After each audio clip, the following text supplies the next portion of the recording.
Hello guys, today I'm gonna talk about my BArema of bullying. Bullying it is a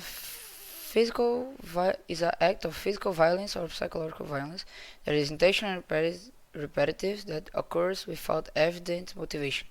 That is practiced by an individual or a group against one or more individuals, with the purpose is intimidate or assault the individual, causing pain and anguish to the victim.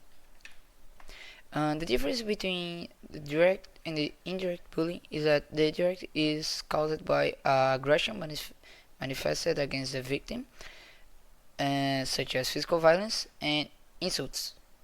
The indirect is more related to gossip and cruel rumors that lead the victim to social isolation.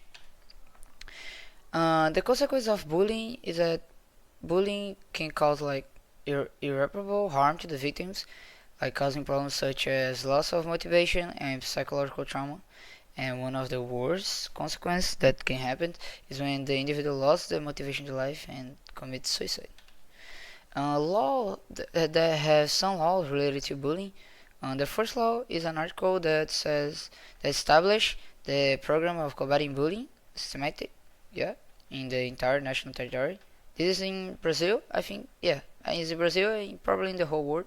And the second law is that is almost the same thing, but the difference is that this is not a creation of a program. Is establish awareness of the police against bullying and preventing and combating bullying in educational establish and in public and private networks in the federal. Uh, Two ways to combat and I present here two ways to combat bullying at school. If you are a teacher or a student, like you can talk to the students or talk to the teacher if you are a student, and listen carefully that problems. The listen carefully is the teacher, like listen to the problems of the student.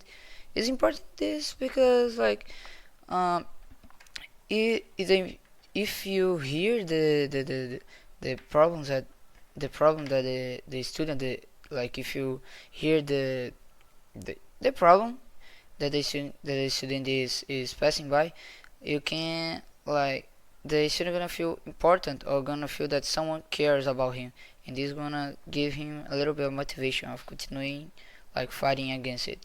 You can encourage the students to report the cases, just like I said, like the student, if you listen carefully and encourage them, like you can this can create a motivation to report more cases and fight against.